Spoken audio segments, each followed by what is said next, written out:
Adam, welcome back to the show. It is so good to be here with you guys again. Always a good time. Yeah, man. Now you got, since the last time we talked, I don't know if we talked to you when you had your last little one.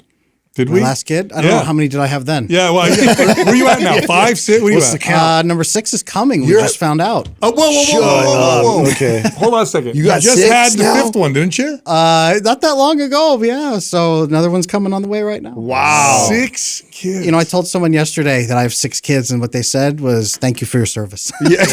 I'd never been told that before. We were just talking about this, and literally, this morning? Yes. This morning, Sal had brought a picture. So the group I was telling you off air about that we're a part of with this family mentoring thing.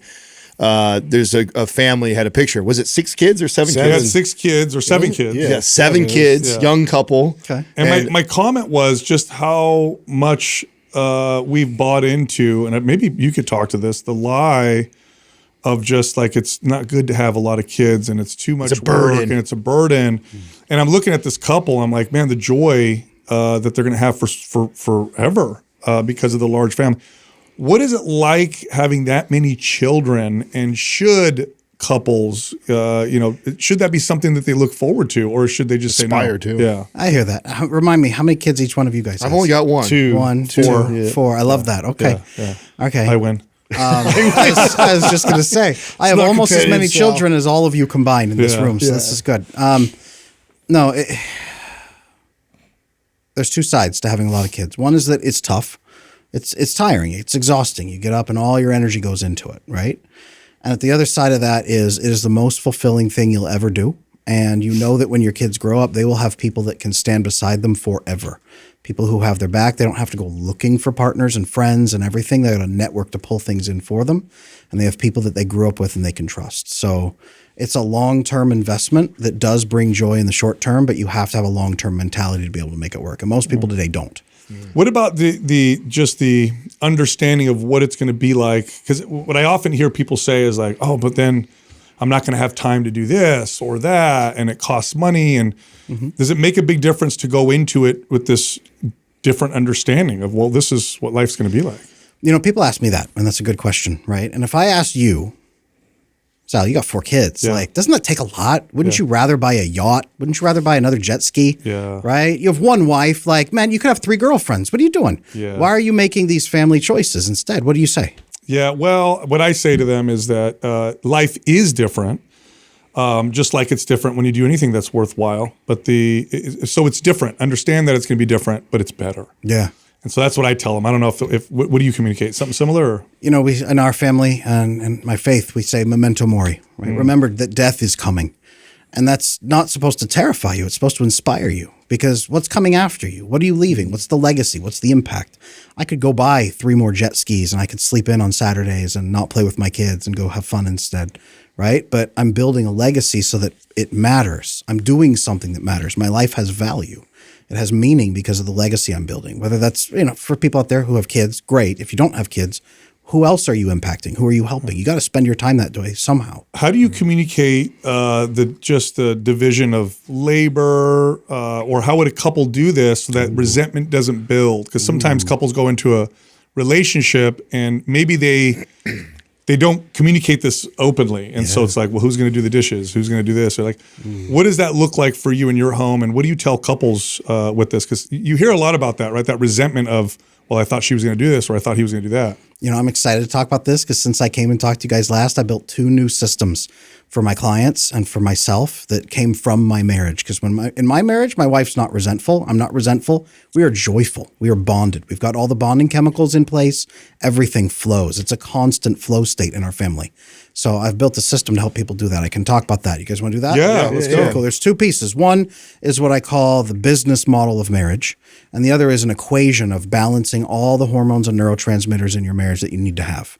Which one do you guys want to hear about first? Let's go with the first one. And then we'll go Business. Let's do the business first. Yeah. So your business in your marriage, it is the biggest business of your life. You have to walk into it like you are co-founding a life together, right? If you're going to get married, don't get married unless this is the person you will co-found a legacy with.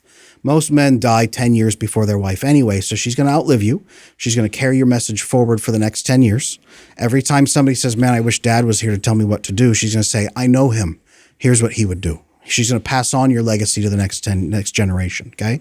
Number one, she's the vehicle for that. Number two, she's the co-founder for the legacy that you're crafting. She's invested in it just as much as you are.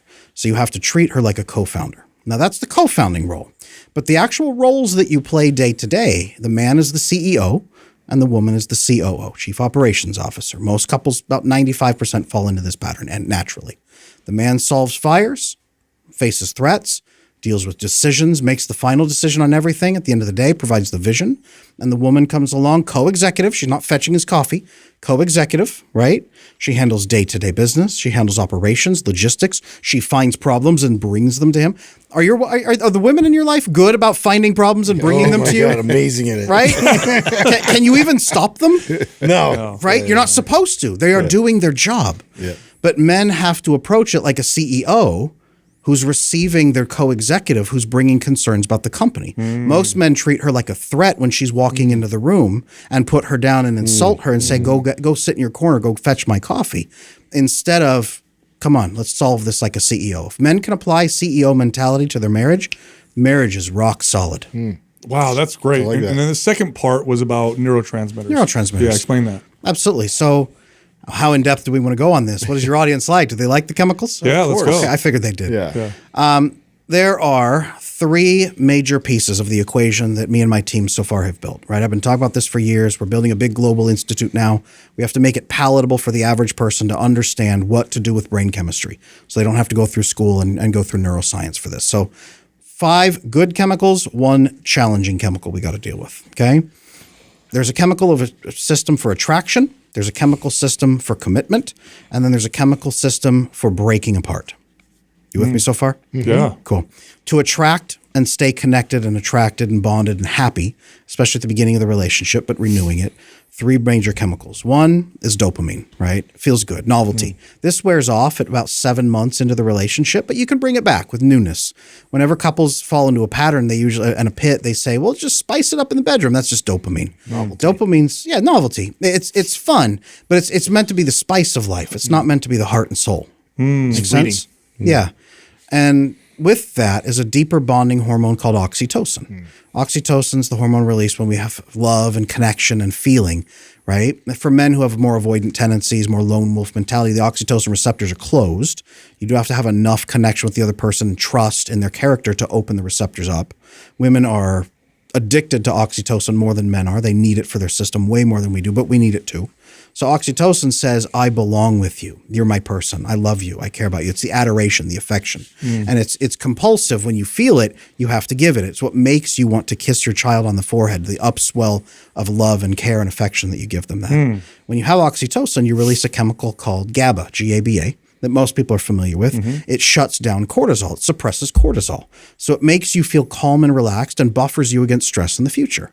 So when you're attracted to someone and you're feeling that mutual full fulfillment and attraction, you feel like a sense of belonging, you feel affection, you feel low stress, high dopamine. It feels incredible to be in the room with them. Is that making sense so far? Yeah. You guys have felt this, right? In the early stages of a relationship, right? And when we want to fix our marriage, we go to this first. We try to fix it with this. You go to couples therapists, they hammer on this. Attraction. But it's a lot like going on a first date over and over and over and over with the same person and never moving the conversation along. So over time, it gets old and stale and we need more. It doesn't make you commit. That's just attraction. Okay? The second part of this is, so that's the first portion of the equation, those pieces together, plus the second part, which is commitment. The bonding hormone, I think we talked about last time, vasopressin. Yeah. When we solve problems together, men especially have more receptors for this, but the CEO, COO model of building a marriage, building a family, you'll get vasopressin every single day logging those wins together. Vasopressin is, I trust you. It's human loyalty. It is relaxing fully in their presence, not just at the moment because you have oxytocin, but fully forever because you are truly bonded to them. It's I can rest now because you are here. It's when you go into a problem, you immediately come together to solve it. And then that allows the release of serotonin, the longer term satisfaction chemical. Your system stabilizes, you feel content. I have a good life. That's serotonin to be able to say that. Okay. Now it's 1 + 1, attraction plus commitment. And you need to be constantly renewing those things. But here's what most people miss, okay? Underneath that, in the equation, divided by cortisol. The stress and cortisol of your daily life, of your family, of your system, if you just have unregulated trauma in your system and unregulated cortisol, it's destroying everything you're trying to build. Make sense? So cortisol is constantly tapping at the door, scratching, trying to get in, and you have to combat it. Now, most people combat it alone. So they have the attraction maybe plus the commitment if that's there, and it's a plus sign in the middle. Attraction plus commitment divided by cortisol for each individual. If you don't have secure connection with your partner and you can't talk to them about problems, right? Give me, what's a challenge you and your lady have faced recently? Oh my God. Where you haven't been able to work together? That we haven't been able to work together? Or even that you just weren't on the same page. I don't want to get you in trouble, but No, you wouldn't. I mean, you remember she's an executive for this company, and so Yes. so we're pretty good at that. I like But if I were to go something that we maybe don't see eye to eye on at home, I would probably be like, I want to implement things with my son so early, and she's more sensitive about like, he's so young still, and don't worry, he'll have adversity. We could be stricter as he gets older. Yep. And I'm like, we start now. And so maybe that's an area that we don't see eye to eye. It is. This is a place where you're a little bit in competition with her. And that's what that's doing is you have the plus, the attraction and the commitment, but it's just a plus sign in the middle. So it's just you guys, each one of you trying to maintain your own bonding chemicals and then dealing with your own stress levels, okay? We want to bring you guys together. The CEO needs to make the final decision, but with the full input of the COO, right? She implements systems, detects problems. We need a larger vision for why it's important for him to be doing this early. Not, well, it feels right. It's, here is the goal we're trying to achieve. Do you have a better method for doing that? And we weave them together. You make the final decision, and she respects that. And now, instead, on the top line of that equation, instead of attraction plus commitment, it's a multiplier stack. Because now here's what happens. We remove all the friction in your relationship. If she locks in with you and says, I know you will always hear me, but I trust you to have the final say because I know your leadership is solid instead of fighting you on stuff and being worried, right? If you guys can lock in together, it's not just high production in your relationship. Now your bonding hormones get stronger and you're more resilient everywhere else in your life. The research on this is fascinating. If you have this system, most people are operating at maybe 30% capacity in their overall well-being. Their nervous system's 30% regulated, okay? If you can lock in with other people and get an additional 30% co-regulation, that's great, but your own ability to self-regulate even goes up by 20% in addition. So now you're operating at 80% capacity in your life. It's almost 3 times the amount of capacity, energy, nervous system work, all the neurotransmitters flowing properly. How would you like to have a triple effectiveness for you and her everywhere in your life? Yeah, for sure. That's what you need at home. The CEO, COO. At home, she needs to lock in as the COO. Does that make sense? Yeah. So what's the larger vision that means your son should be learning things now? What's the larger vision there? Well, the larger that we create good habits at a young age like this, and it becomes behavior for him versus something that we're having to teach him or correct when he becomes a more mature adult. I love that. Is she online with that? Yeah. Okay. What part is giving her trouble? Because she also is aware of my own insecurities and trauma as a kid around money and things like that. And am I overcompensating because of that, because of my own? Got it. Okay. So here's what you need to do is she's afraid at some point you're going to go too far and she won't catch it in time is what she's afraid of. So you need to just build a structured plan. Here's what I'm thinking. Here's what we're going to implement in stages. Does this feel right? Right? You as the CEO present the option, the best plan, and she as the COO says, yes, this will work for our system. And you say, great. Let's implement it. She needs the long-term vision to see what you have in your brain. I know you're going to get it, and I know you're going to be locked in, but she's nervous probably from her own attachment things as a kid. Sure. Yeah, because we're very opposite there. And I'm very patient in something like that because I'm also trying to be self-reflective. Like, okay, could I be overcompensating right now? So I'm hearing her out in that. Which is great. That's trust. That's her trusting you. Yeah. I love that. But I still feel strongly that I'm right. And, and that's fine. As a CEO, you have to. You don't want a CEO who's like, oh man, I could be wrong all the time. No, I still feel a lot of conviction around that I'm right. Maybe, that's beautiful. But I think what you just nailed that I think is such good advice is what I should have done is brought to her the plan. Yes. This is kind of how I see it playing out. I'd it. like to do this with him once a day or once a week. This will teach him these things. That's all I want. I totally understand. He's still going to have this. He's still going to do that. I'm not going to be hammering him every day. But if we could do this, do you agree? That's Yeah. it. Yeah, I got you. A couple All right. times you said, as a CEO, you have the final say, or you're leading this. What's the biggest pushback or most common pushbacks you get from wives in a situation like that? What do you mean he has the final say, or what do they say, and how Adam do you is sexist. How do you encourage, or like, what can the husband do to maybe help that happen, or what would you say to the wife in that situation? You know, it is the natural state for most women not to want to have final say on things because it's so stressful. When you go on TikTok and Instagram and comment sections, you see women talking about, I'm in my masculine and I hate it. They're burned out, they're exhausted, it destroys their fertility, their nervous systems, their immune system. It gives them chronic migraines, it gives them cancer things and risks for that.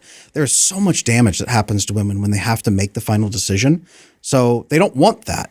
The problem is that most of them have been trained and they're afraid of men failing them, not listening to them at all, and then moving ahead with decisions that are disastrous that she could have stopped but had no input. Okay. Most women are not afraid to give you the final say. They're afraid they'll have no say. So that comes from safety, needing to feel Yes. safe and secure. Absolutely. How does a husband or man create that to make them feel safe? Because oftentimes when you hear a modern, if I were to say that now, protect and safety, guys are thinking, no, nobody's gonna hurt my wife, and if we're walking down a dark alley, like I could handle myself. But that's not necessarily what it means. That's just kind of part of it, right? That's level 1 safety. There's 4 levels of safety. Okay. I would protect her in a dark alley is level 1. Okay. Physical safety, right? Low bar. Yeah, it's a very low bar. It's important and it's crucial, right? Yeah. If there's a bump in the middle of the night, I don't send my wife with a baseball bat while I hide under the covers. I go, and she knows that. Right. Physical safety is crucial to begin building that system.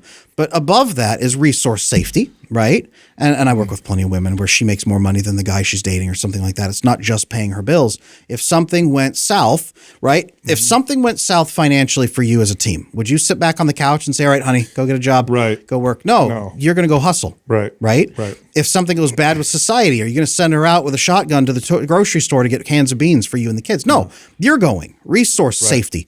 Build a perimeter of safety and then go out of the perimeter, gather resources, bring them back in. She's inside the perimeter. Okay. Her nervous system is calm and settled inside the perimeter. She's safe. This is our basic function as men. But most men stop there with physical and resource because it's all they've ever known. They don't know there are higher levels. And women need higher levels or they can't handle it. Their system is not built for it. Today's program giveaways Maps Anabolic Advanced. If you want to win, leave a comment below this video in the first 24 hours that we drop it. Subscribe to this channel and turn on notifications. If you win, we'll notify you in the comment section. Also, 60% off site-wide right now. All Maps programs, all Maps program bundles, everything 60% off. Go to mapsfitnessproducts.com. The code is Black Friday. Every purchase gets you triple entries, by the way, into our contest. 2 people get a week vacation at the Mind Pump Park City House. 15 people get personal training, and 10 people get to hang out here all day at Mind Pump Studios. Once again, 60% off everything. mapsfitnessproducts.com. The code, Black Friday. Back to the show. So higher What are those It was 3 tier and 4? 2. Three Yeah. and 5. Hear it, right? Everyone's listening. Level 3 is emotional safety. And there's 2 elements of emotional safety that give her the belief that she can trust you. Number 1 is safety with her emotions. When she has them, not to be disrespectful to you, but when she has emotions, challenges, fears, concerns, she can bring them to you respectfully and come in and knock on your door, say, hey, Mr. CEO, there's a problem over here. Can we talk about this? I'm concerned. I'm nervous. I'm worried. And you say, yeah, come on in. Have a seat right there. Why don't we talk? Let me listen to you. Tell me what's going on. Okay, tell me a little bit more. You ask instead of screaming at her, whipping beer bottles at the door as the CEO, right? Hiding under your desk, blaming her for the problems. That's a bad CEO. You walk her in. Hey, talk to me. What's going on? Tell me more. Okay, well, what's the vision there? What's the problem? Talk to me. Okay, well, here's what I think we could do. Does this work for you? Do you think this would be okay? Okay, do you feel better now? You do? Okay, great.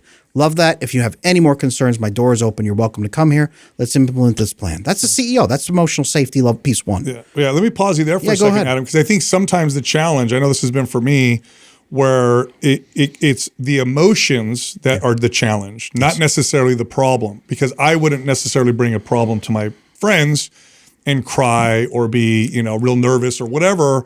And so talk about providing emotional safety there. Because I think a lot of guys have issues with that. It's like, okay, you need to calm down first. Like that's not providing So talk about that for a second. Yeah, so there's two problems. When she brings you emotional challenges, there's two problems to solve. One is that her right side brain is agitated and her logical left side brain is down. So her emotions are up and her nervous system's dysregulated. She's coming to you first in this state, and if you jump in with logical language, Doesn't work.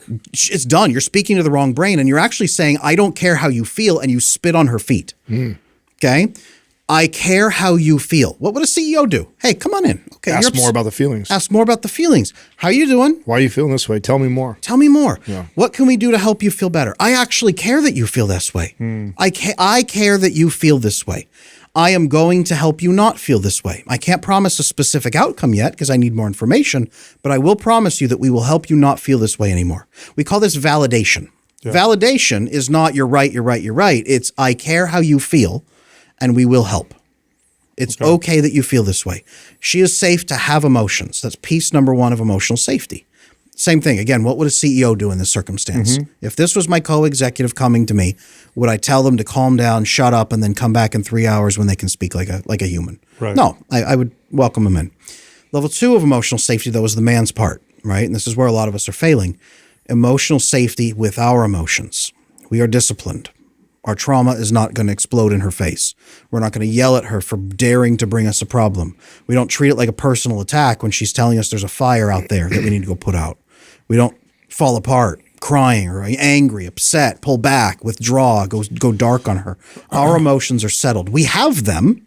They're useful data, but we are disciplined in them so that we can go through them, take a breath, regulate, and solve the problem. She doesn't have to be afraid of our emotions, but she also doesn't have to be afraid of her emotions. This is how you show her she will always be heard. When you build a level 3 safety, that's where she stops saying, I can't give you the last word, and says, please take the last word. I see. Right. Was there another part to this? Or was Level that four. Level 4. Yeah. Bonding safety is level 4. Bonding safety means she has value in your life beyond being the girl who fetches you coffee and who goes to bed with you. It's got to be more than that. You have to give her roles to do, tasks to do, things to do in your life. She has to be a partner to you, co-creating that legacy together. She can't just be an individual that you happen to share a room with, right? Now, you have to be bonded to her vasopressin-wise, working on problems and solving them with her. You can't solve it by yourself and say, just you sit over there and look pretty, I'm going to solve this for you. And you have to be oxytocin bonded to her, which is why they constantly scan us for romantic poetry, feelings, thoughts, desires, right? Is he holding my hand? Does he make eye contact while we're in bed together, right? Is he showing oxytocin? Vasopressin by solving problems together, oxytocin. Let me ask you guys, does the women in your life ever come and say, how can I help you? How can I help? Right? Do you guys love that question or dread that question? I love that question. It's great. You love that question? Yeah. What do you love about it? Tell me, guys. There's always a ton on my plate, and so having a partner that's, I mean, this is one of the things that I love about my wife is that she has been able to see the things that I'm not great at and be able to pick up that slack so I can focus on the things that I'm great at. And so I love when she comes to me proactively and goes, hey, I know you got a lot going on this week. What can I take from you? What can I do? And it's like, oh man, if you could help me with this or help me with that so I could focus on these things right now, and then I can focus on what I do good. And when we work like that together, it's incredible. I love that. No, that's, I mean, I would feel amazing. That's amazing when she brings that to me because it makes me feel like I can do what I need to do. And if anything, it makes me want to give back even more. Yeah. Yeah, it's just anticipating it ahead of time. It just takes the level of stress wherever you're at with that. It really carves it way down. And then you can be at ease and you can have real conversations. And two, it actually puts it back on you to think ahead of things that, you know, she may need help with that you should look for as well. 100%. Now, let me ask you guys this. How often do you actually tell her something she can help you with? Yeah, that's a tough one. Yeah, for me. that's I do that all the asking time. for help. The hard part. Good. I mean, ask these guys. My wife Getting runs better my at life it for but sure. yeah, that's probably the difficult. I'm not good at it For me. Yeah, not at all. So most of the time, guys go like this. They go, and they think, all the tasks on my plate. And then they look at her and say, well, nothing. You can do nothing to help me. Right? That's not great, is it? No, it is. Well, you need to give My bad. something. It's the saddest, most disappointing moment because you're telling her, I don't want a vasopressin bond with you. I don't trust you. I'm not interested in you helping me. You're going to make my life harder. You're not a person I can trust. Just go sit over there in the corner and get out of my way. We're trying as men to be considerate of her and not take from her. And we also don't know what she can do. But again, go back to the CEO mentality. You got an employee who's desperate to work with you, desperate to a co-executive who wants to solve problems, who wants to grow the company. She's asking you, how do I support you in growing our company? Right. And you tell your co-executive, no, thank you. Yeah. Go back to your office, move some papers around. Yeah. That's the problem is she wants to Vasopressin with you. She's desperate. She's actually doing level 4 of peace that a wife is supposed to give you. There's 4 levels a woman owes to a man if he's providing the 4 levels of safety. You're rejecting level 4 bonding, which is why she doesn't feel she can relax and let you take control. This episode's brought to you by Legion. Some of the best supplements you'll find for athletic performance, fat loss, muscle gain are at Legion. Go to buylegion.com/Mind Pump. Use the code Mind Pump and get yourself some discounts and some hookups. Back to the show.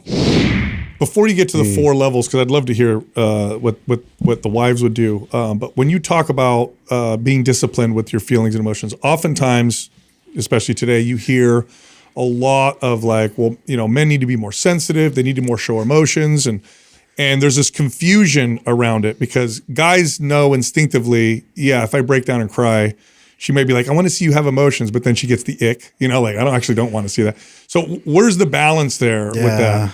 The problem is that women use very emotional language and it's very inexact and it hits perfectly home on what needs to happen, but it's completely the wrong measurement for men. When they say men need to be more sensitive and have emotions, here's what they mean. If you got in a car with your best friend and you looked at the dashboard and it's covered in duct tape to block out all the gauges, right? Mm-hmm. All the meters and gauges are blacked out. And you go, buddy, what are you doing? And he goes, after the last engine fire I had, the lights were flashing at me so bright that it just distracting me. So I blocked them all out. How fast are you jumping out of that car? Yeah, I'm out. Right. Your emotions and your feelings, it's your nervous system giving you data.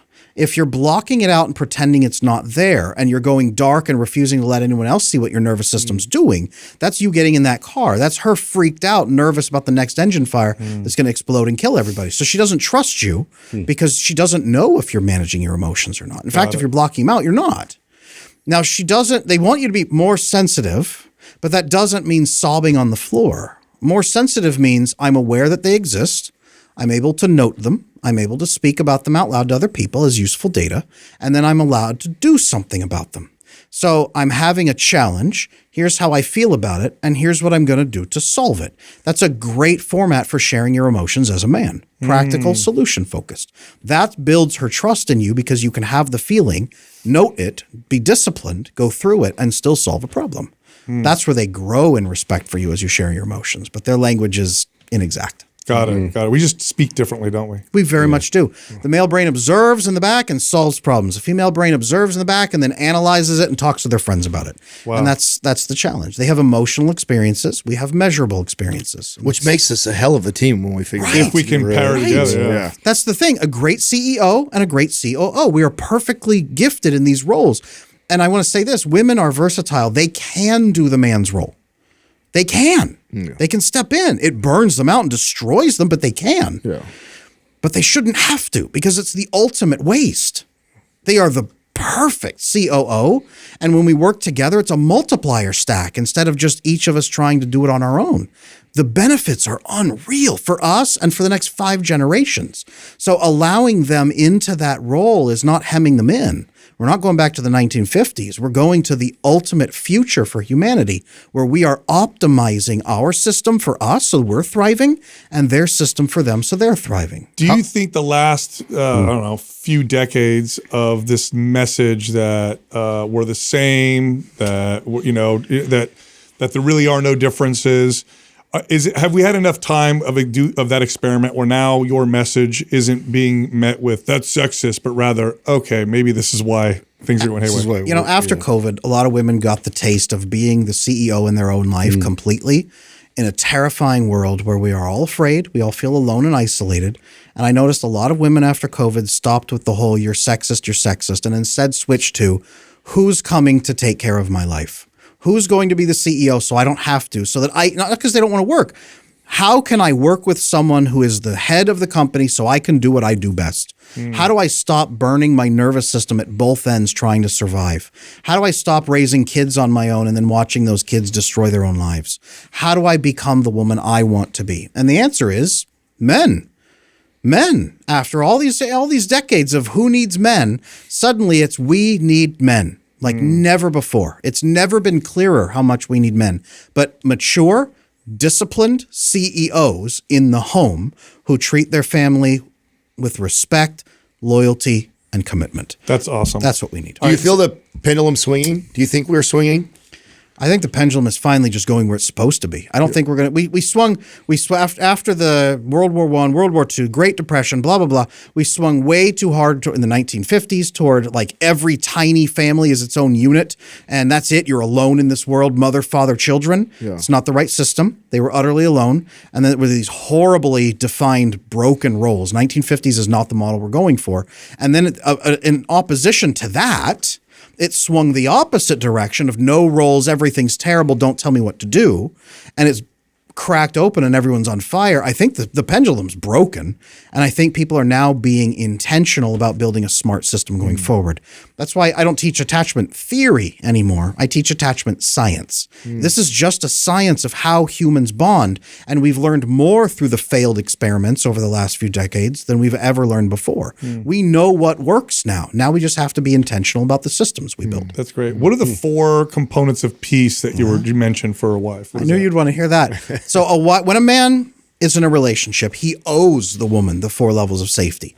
If he's not providing them, he is failing. So he must provide 4 levels of safety. She must provide 4 levels of peace in return, or she is failing. Now, both of them, that means they're going to have to do their trauma work and manage their nervous systems to be able to do this, or they're failing. But this is the correct system. She returns peace to him. He builds a perimeter. He goes outside, gathers resources, brings them back in. Okay, inside the perimeter is also peaceful and restful, and she's safe there. And the perimeter is never going to pop and go away because he's properly bonded to her. Now, inside the perimeter is her domain. This is the queen level right here. She is the queen in this area. Okay, so what I'm about to describe is not a submissive, quiet wife who just sits there and looks pretty. It's a queen reigning over her kingdom, right, with her king. Make sense? Got me? Okay. I'm saying that for all the ladies at home, anyone who gets set off by this. Level 1 of peace is calm. She has a calm, regulated presence and nervous system so that when he comes home, you guys ever come home and you know your wife's in a bad mood and your chest gets like tight and you're like, man, it's right. You've been fighting all day and now it's one more problem to solve for 3 hours before you're allowed to go to bed. Right. She's an obstacle between you and going to sleep at this point. Right. That's not proper. She needs to be a calm, regulated place. When you step back in, the male nervous system is not really built to regulate itself and to enter what we call the parasympathetic rest and digest state, where we heal. We aren't really able to enter a healing state on our own. We actually need the feminine form to click in with us symbiotically and merge our nervous systems and then immerse us into that. Otherwise, we have to spend 20 years learning martial arts to try to reach a stage where we can sort of heal a little bit. Or you spend 5 minutes with your peaceful wife. And you get it. Right? That's it. Yeah. So the magical feminine healing that every culture on the planet always talks about is her integrating with you.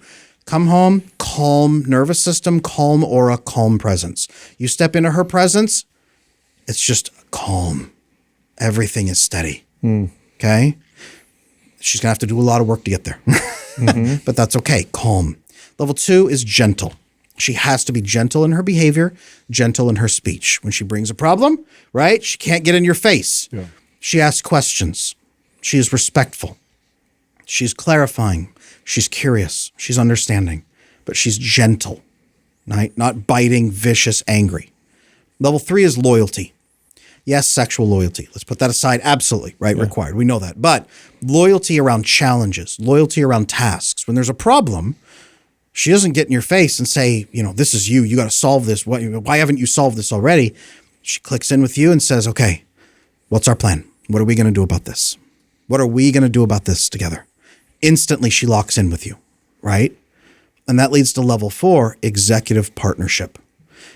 A good wife is not just fetching your coffee and being pretty. A good wife is a co-executive together with you who calls you out and challenges you and says, I'm concerned that you may not have covered this piece yet. And if you go in with no plan, it could go ugly for you and our kid. And so I'm going to step in here and say, I'm warning you. That's a co-executive, right? But she has to be calm, gentle, and loyal as she's doing it, right? Mm-hmm. Co-executive, executive partnership. That's what she's trying to offer when she says, how can I help you? She's offering you level 4. Say yes. Most men don't know what to say yes to or what to give her yet. One thing you can say is, could you create a list of 5 to 10 things you could do for me that I'm not aware of yet? When you bring this to couples, or when you're talking to couples about this, I got to imagine that one or both of them is like, well, they're not doing their side. Oh, yeah. If they did their side, I'll do my side. Sure. In a situation like this, is one of them more of the initiator and one of them more of the responder, or is it just you're responsible for your own? And even if the other person isn't doing theirs, do yours. Yes, I do. I fix this in 2 ways with the couples who work with me. One is when they come in, I say, look, every coach, every therapist, everyone is going to pick a side. And so I'm not going to tell you I won't pick a side. I'm going to tell you to tell me which side to pick. Do both of you want to make this marriage work? I need a verbal confirmation. If they both say yes, I say, cool. I am now on the side of the marriage. And whichever one of you is screwing up, I am now going to go against you to get your marriage fixed. And I do this for them because they need to understand their marriage is a third-party entity that they are both responsible for taking care of. Now, when they have disagreements, they can take the side of the marriage instead of taking their own side. And they can come together and say, what's good for the marriage? So I train them into that through the coaching process. Number 1, understand that your marriage is a third-party entity and that you can take the marriage's side instead of your own. That's how you both work together. You get the multiplication effect, right? Number 1. Number 2, it's even easier to solve this problem because the man has to go first. there is no way for the woman to enter her parasympathetic rest and digest. That's how he leads. She cannot. She is blocked from entering the feminine state most of the way until he creates safety where she can then enter that. Otherwise, she has to be the CEO creating her own safety. And that doesn't work. So, you know, what's cool about this is that what's interesting about this is when a man hears this just goes to our nature. When a man hears, you got to go first, you have to lead. Most men aren't like, well, that sucks. Most men are like, okay. Right, yeah. I think that's what I need to do, or I want to do that, which kind of speaks to, I had a conversation with a friend of mine, he's a pastor, and we had this whole conversation. He's really just a Christian coach, and he's leading me through my faith. But I had this one day, it was real tough, and my wife and I were arguing, and I had this complaint. I was like, she never apologized. I always have to apologize first. She's never. And he said to me, Sal, he goes, you lead, you also have to lead repair. And it was like a light bulb, like, well, oh, of course, if I want this repaired, I have to lead that as well. And I felt a sense of purpose and responsibility. Not like it's not fair, but rather this is my responsibility and my purpose. Yeah. When you started leading your wife in that, leading her in the repair, you apologizing, yes, but also letting her know that you needed repair from her. Yeah. How did she respond to that? Well, good. Great. It works great. And I don't feel like it's not fair because I feel responsible. Like, okay, well, I need to lead. This is the difference between, and this is interesting, treating our partner like an object and the part of our brain that lights up for tool use lights up. I have to manipulate you. We call this level 3 communication. I have to manipulate you, even lovingly, benignly. I have to manipulate you like an object to get the outcome I'm looking for because I can't tell you the outcome I want. And I don't know how to work with you to get it done because I didn't learn in childhood how to cooperate. So I'm going to move you around and give you feelings and things and experiences until you give me what I want. Instead of being able to come straight to the person, do level 4, what we call negotiation. I will negotiate with you and let you know what I need. I'll let you know my capacity. I'll ask your capacity, and then I'll work with you to solve the problem. Openly, transparently. A different part of your brain lights up for relating to human beings. And that creates more empathy, which creates vasopressin and oxytocin. Back to that loop. How do we create those bonding hormones? Solving problems together instead of guessing and manipulating. I'd love to hear an example of an exercise or a strategy that you would give a couple that, let's say, is stuck at one of these levels. I'm imagining that there's a common place. You said base level 1. I'm sure like a lot of people get to 1 or 2, and that's probably around when they start getting stuck is levels 3 and 4. So wherever the most common is that you're dealing with men or women, what is that? First of all, what level they normally get stuck at, and re-explain that again. Yeah. And then what are some exercises or strategies you may send them off? Go try this next time, or do this. I credit my business partner, Andre, with doing some of this work, because he's been phenomenal in helping me understand exactly codifying how people communicate, right? We have 4 levels of communication, and it's not what you grow through, it's what you fall to, which is bad. Okay. Level 1 is the lowest level of communication. It's force-based communication. You will comply. You will do this. We learn it from our parents when they say, because I'm your dad, that's why. You will do this, right? It's ordering and forcing, because you don't have to treat that person like a human being. You're actually denying them the dignity of being a human being, and you're forcing them to comply with your will. And this diminishes and destroys the relationship. It shreds the trust. And anyone who communicates at this level, they're choosing to destroy the relationship with the person they're communicating to. But some people go down to this level because it's all they learned, or they get nervous, scared, upset. They're angry, right? Shreds the relationship. Level 2 is better, arguably, and it's where a lot of avoidant men tend to go. It's leverage-based thinking. Hey, if you want me to do this for you, you'd better do this for me. Hey, you know what? I did these things for you. You owe me this. It'd be a shame if you didn't do this for me, because I'd have to stop this thing over here that you're enjoying. It's like being in a relationship with the mafia, right? You owe favors, and you had damn well better do those favors, or the relationship will end. This still continuously cuts the relationship value in half. It doesn't destroy it on the spot, but it diminishes it over time, because everything's a transaction. Everything is leverage-based. A lot of avoidant people fall to this because it's all they know, and they think it's benevolent because they're not using force. Okay. So if they fall to that, and that's common. That's common. What's an exercise to get them out of that place? So if a lot of avoidant men fall to this place, yep. And because you right now saying that, I can think of somebody or people that are like this. Yeah. What's something that you would tell that man as an exercise to do in his marriage to help him move beyond that level? I ask him if he cares about loyalty. Do you want people to actually be biochemically loyal to you? People to actually have your back, so that when you're not watching, they're working even harder because they care. They genuinely care about you. Does loyalty matter to you? Does legacy matter to you? Because what you're doing is eroding the possibility of legacy and loyalty by using this communication. You're operating on a level that most people find really uncomfortable, and they will leave you.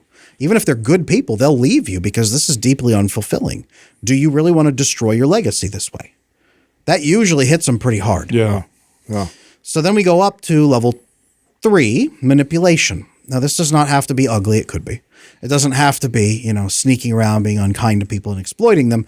It could be benevolent. It's the guy who wants to have more sex with his wife, so he does all the chores in the house and then tells her 3 times how many chores he did that day.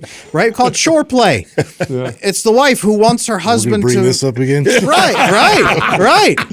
It's the wife who wants her husband to do something, so she's being extra nice and extra sweet for him, hoping he guesses what she wants, but no hints are dropped whatsoever. Right? If he knows, if he loves me, he'll figure it out. Yeah. This is manipulation. It's lighting up the part of your brain for using a tool, moving an object.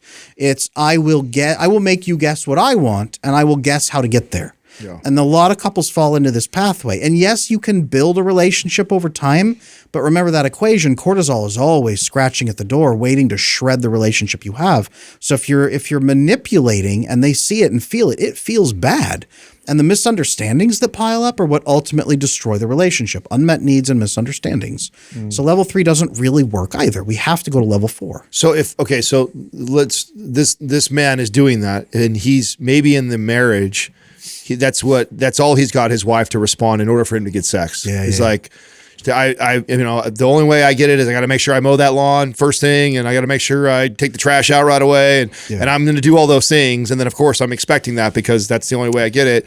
How did I get into that place, and what do I need from my wife, and what do I need to do to get out of that trap? Because I know that there's men that are in the trap where they're trying to do those things in order to get that. Yeah. Well, I get where they're at level wise, but how do they get out of that? Yeah. So in his head, he's playing a game of soccer, and she's the other team, and sex is scoring a goal. So he has to be faster and smarter and stronger than her and get around her and get her through her defenses and score a goal on her to convince her to have sex with him. Yeah. In his mind, they are competing. We need to stop the game, stop everything, and cooperate. Okay? They get there because he never learned that he's able to just sit down with his wife and say, "Sweetheart, I love you with all of my heart. and I want you to feel good, and I want to feel good. And for our marriage to continue for the next 50 years and for us to win together, I have these sexual needs that must get covered. And I'm not asking you to just take one for the team. I want you to enjoy it too, and I want to share this with you. So there's this magical phrase I teach my clients: under what conditions? Under what conditions would you love to have sex with me 3 times a week? How can we get there?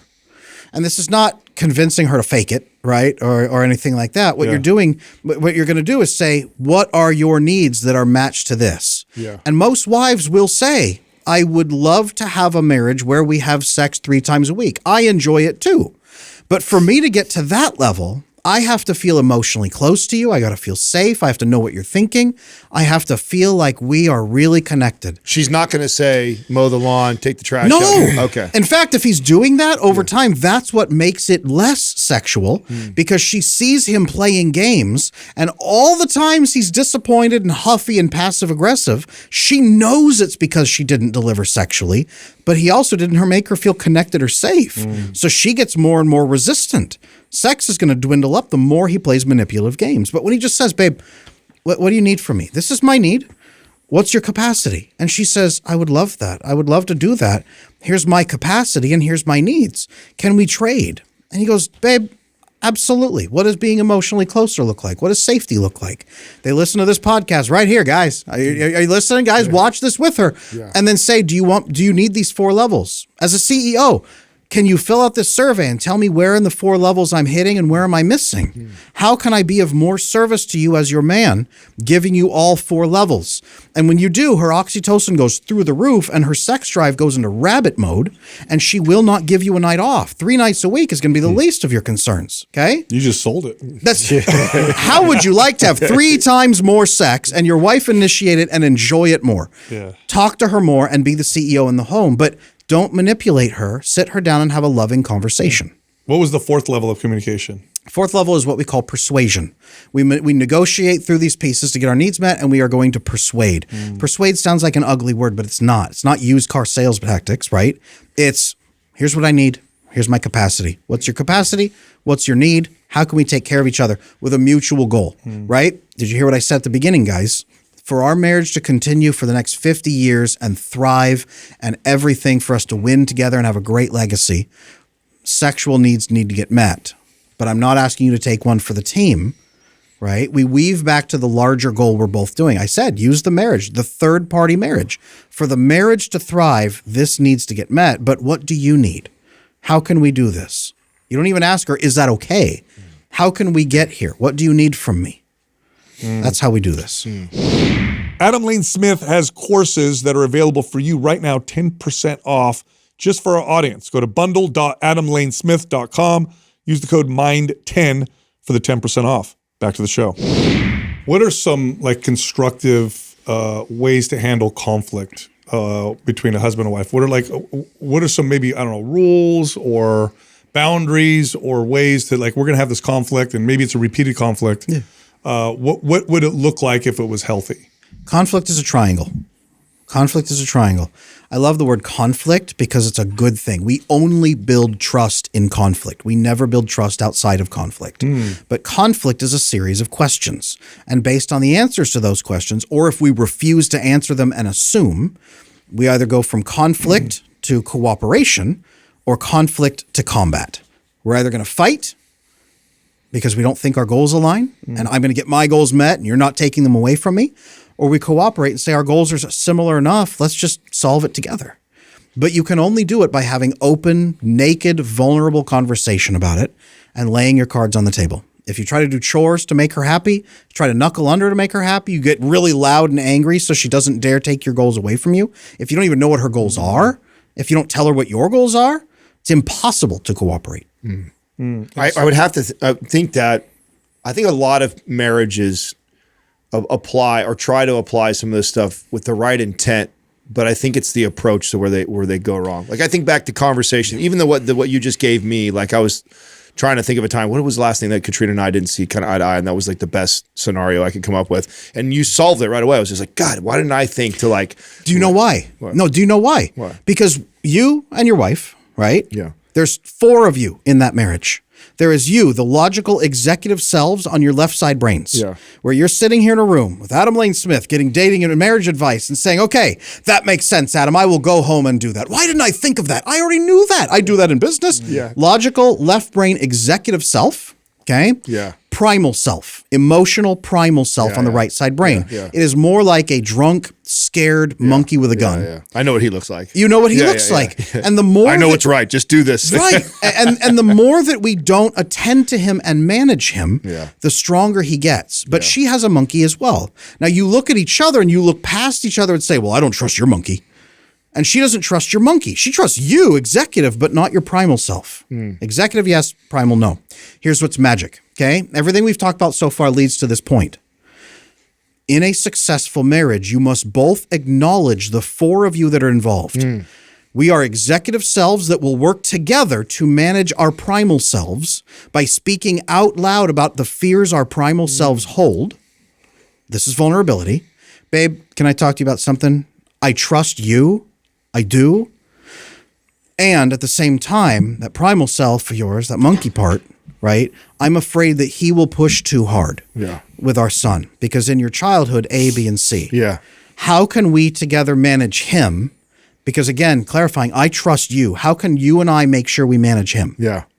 Does that make sense? No, it makes complete sense. I can literally see that conversation, if unfolded that way, would have went so much smoother. It worked out and it was okay, but it would have been so smooth had it been approached with that manner. And that's what I mean is that I think that, and I think I even went into that conversation with a good intent and calm and some things, but I didn't come with a plan. I didn't think of it as a I recognize my own insecurities and issues. I know you have yours, and then I know you have if I think we would have framed it like that, I think we would have came to a conclusion and a plan together so much faster. But even the framework of externalizing those parts of yourself, if she can say, I trust you, but there's a piece that is giving me trouble, can we manage him? Yeah. It's you unifying together instead of her coming at you saying, I don't trust you. How can you get yourself under control? She does a good, she's such a great communicator. She did that without, not as beautifully said as that, but that's what made me calm down about it was just like, I understand. I do know that I have that. I knew I have my own insecurities, and I know that I'm probably my primal self, using your words, is overcompensating and like, we need to do this now. And we need to do all these things. And so I hear her out like, hey, like, you're right. Like he's only 6. We have time, you know what I'm saying? Like he doesn't even understand that stuff quite yet. And so I get, but I think that was what she did really well was she didn't just say no to me or speak just my problem. Just, hey, I know where you're coming from. He's not going to grow up in the same house as you, like you did. He's not going to have those issues. Trust me. You're already great with him. She reminded me of those things, which made me go, okay, calm down. But I still want the things to get done. Oh, yeah. So the fact that I already see where I messed up is I didn't lay out the plan. If I would have laid out a plan and then asked her, well, what if we did this, and we started doing this once a week? Would that be something you think is okay? And I'm not overreaching or I'm not coming from a place of insecurity. Yep. I bet she would have been like, yeah, I could get behind that. I could do that. And that was her primal self sparking off, shrieking and yelling and yanking on her saying, he's going to get us killed. But that was also her executive self saying, something's missing here. I don't have the details yet. Right? She's like, well, you monkey, you make a good point, and then talks to you. Yeah. If you guys can just acknowledge that there's 4 of us here, and you can actually just use that language. I know we probably could have worked it out together. And in that moment, even not having a plan, we probably could have came up with a plan if we acknowledged those 4 characters. Perfectly. Hey, you know what? My primal self over here has this fear. Can I speak? Can I tell you what it is so we can put it to bed and make her be quiet? I love this conversation just for that because I know that I'll have her listen to this as she does anytime you come on. And for sure, the next time we have something like that, I think we'll already be able to okay, hold on, where are we? What are we speaking from right now? Monkeys aligned. Yeah. Yes, let's get our monkeys aligned. My wife and I, we called a monkey moment. Hey, babe, I'm so sorry. I had a monkey moment. That was me letting him out of his cage. That was inappropriate. Here's what I should have said to take care of the problem. Can we have the conversation a second time? That's enough. That's an apology, right? That's getting back on track. You're full authority. You're leading forward. You apologize and then get back on track. Are there modern issues or challenges now that are different from like you talk to couples all the time, and it's very different just from how it was 10 or 20 years ago? Are there issues now that keep coming up that that maybe didn't exist in the past? You know, things that you have to do, maybe social media, internet, or whatever. Do you guys ever get where your wife texts you throughout the entire day and she wants you to kind of respond like quickly at your lunch hour and like you get all kinds of stuff? No, you've never had that happen? Never once? No. Yeah, Okay. I will. Maybe. Yeah, I know. I will. I'll get See? that. See? In the old days, us four here, we would have gone out for 3, 4, 5, 6 days at a time and not seen our wife at all. And then when we come home, we can focus while we're out hunting, working, doing et cetera, all that stuff out there. And she can then share that with us when we come home. Right now, we have these little phones in our pockets where she, at any single moment, when she feels an upswell of love or an upswell of nervousness or paranoia, she needs reassurance. She wants to give you love. She wants to send you a funny picture or a risque picture, right? However she's feeling, she can get your attention and bid for your attention at any moment. And you as a man feel urgency and pressure, like, what does she want from me? Like, if I don't text back, what's going to happen? Like, you know, and then it's just all day long. And if you don't text back, she might be like, well, why isn't he texting me? What's going on? Right? Those primal selves start to activate and we feel like we can't say anything. If I mention it, she'll know that I saw them and didn't respond. If I mention it, he'll know that I need attention, that I'm not feeling very good. So we just bid for attention and then hide and withdraw.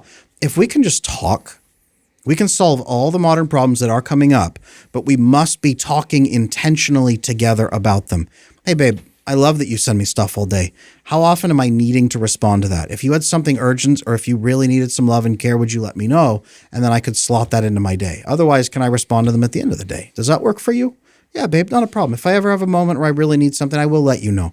If I'm having a low day and I just need some love, I will let you know. And you can work it in on your lunch hour, but I'll let you know if I need that. Will you do that for me if I do? Yes, I promise you on my lunch hour, I will work in time to make sure I take care of you if you have a rough day. Not a problem. Well, it goes back to your CEO and COO mentality also. This is why I don't think my wife does this. I think we run this operation really well, and I trust her to go handle a lot of stuff, and she doesn't need to check in with me every time a challenge. I get downloaded at the end of the day. Oh man, today Max did this and we had that, and oh well, this partnership did that. So I get the download at the end of the day, but she doesn't text me throughout the day. And so, but I think we have that understanding of like your CEO. It's so unusual. It's like for me, it's an emergency at that point. Right? Yeah. So then I will respond because I'm like, she never does this. That's good. That's good. Okay, I'm glad.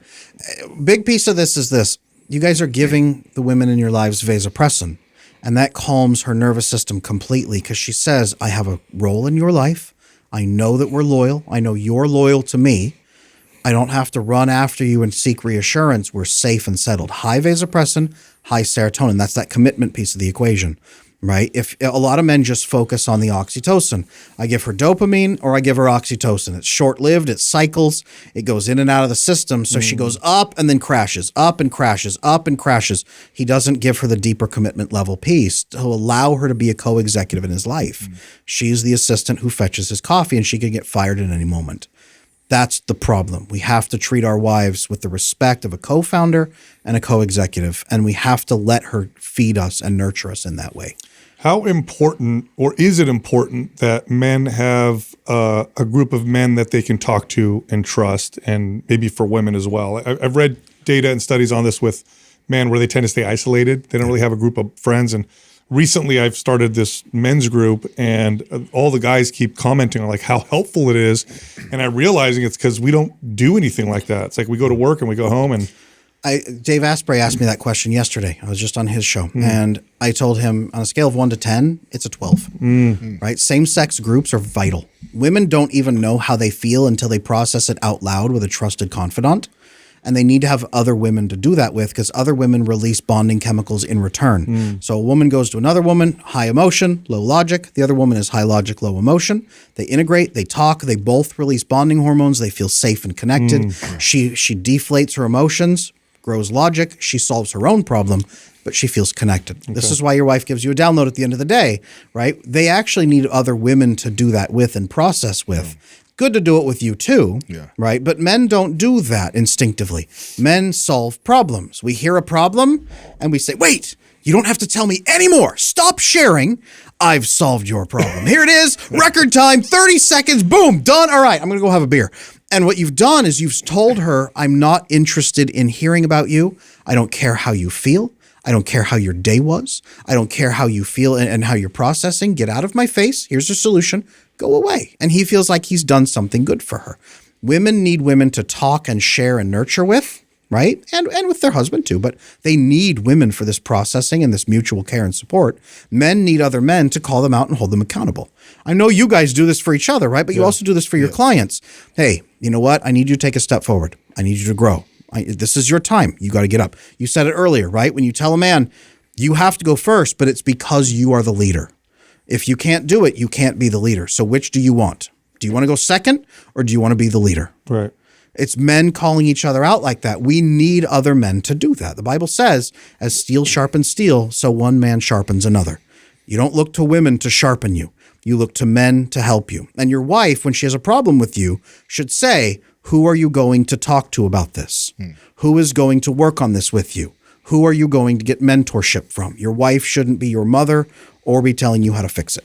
Now, how important, this is an area I've talked to these guys before about how blessed I feel that my wife gets to speak to her mother every single day. And her mother is like a therapist. And so she's like incredible. So it's like a lot of times she will talk to her middle of the day. And when I get home, not only do I get downloaded on what maybe something she would have been upset at me about, but her mom has talked her out of that or explained my perspective without me being involved. It's the most magical thing I could ever ask for. That's how it's supposed to be. But I've also been in other relationships before my wife where that woman has toxic friends Yes. that are almost cancerous to the relationship because they're like, F him. I can't believe. So how important though is, so because it's obvious it's important to have community and relationships, but also I could, the right relationships probably matter too though, right? 100%. Okay. First of all, do you buy your mother-in-law gifts on anniversary? I take your anniversary as a thank you for another year? I take great care of my mother-in-law and I love her. And yes, no, Perfect. she's amazing. That's beautiful. I love that you have that. Most men don't. It is absolutely vital that men and women have high quality, good moral character friends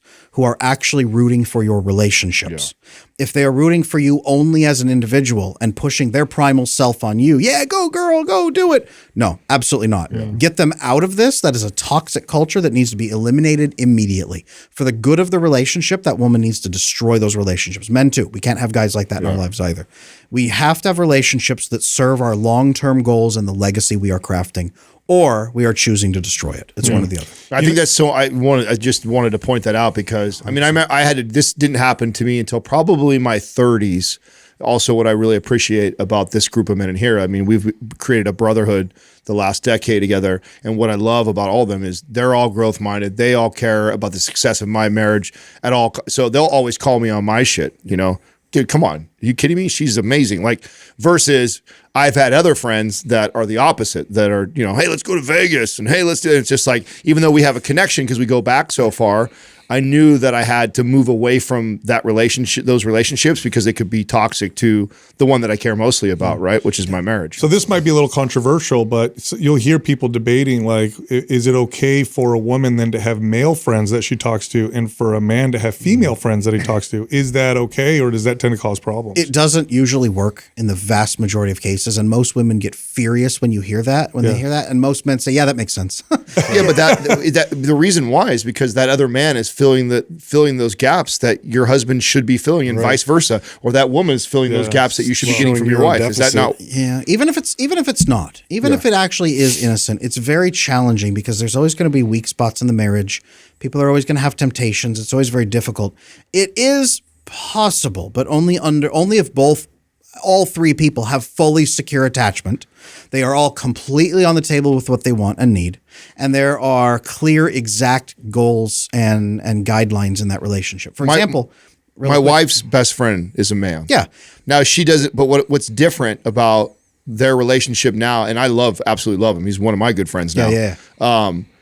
He doesn't take any of that role anymore. Like they talk very rarely now. But when they're together and we're all together, it's like bonded since childhood, everything, and it's totally good. But you said the right thing. Yeah. He's my friend now. Yeah. He has to be a friend to the marriage. And I also don't feel like she confides in him anything that she's not like. Correct. I get all of that. That's what I mean. That is the only way it works. Yeah. He has to be a friend to the marriage. He has to be rooting for the marriage. She can't be confiding secretly in him about things she does with you. She can't process with him.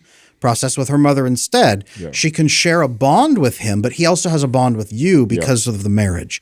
He has to respect your marriage with every ounce of his being, and you have to have his moral character be impeccable. Yeah. And only then does it work. So in those circumstances, absolutely it can work. Yeah. Well, that's great. Adam, you always blow my mind. Yeah. Every time you get on the show. So great. It's so awesome to have you on. This is, in my opinion, this has to be one of the best ones we've done with you. I took so much away from this. So I can't wait to hear it again. So thank you so much. And I know since you've been on the first time, you've just been exploding. Oh, everything's changing. Yeah. So are you still focusing on you doing therapy with people? Are you now offering digital courses? Like, how's this all looking? Thank you for asking. That's a great question. Me and my business partners are building a global institute to take attachment science everywhere in the world. My target is to get 1 billion people remade into secure attachment by the end of my life. I'm 40 now. I just turned 40. I got maybe 50 good years left in me. 1 billion people. But I've learned I can't do that by myself. So I have a team of coaches that I've certified under me. All right. I'm actually going after therapy a little bit because I think it's gone too big and it's taken too many relationships into itself. And people have made a religion out of therapy.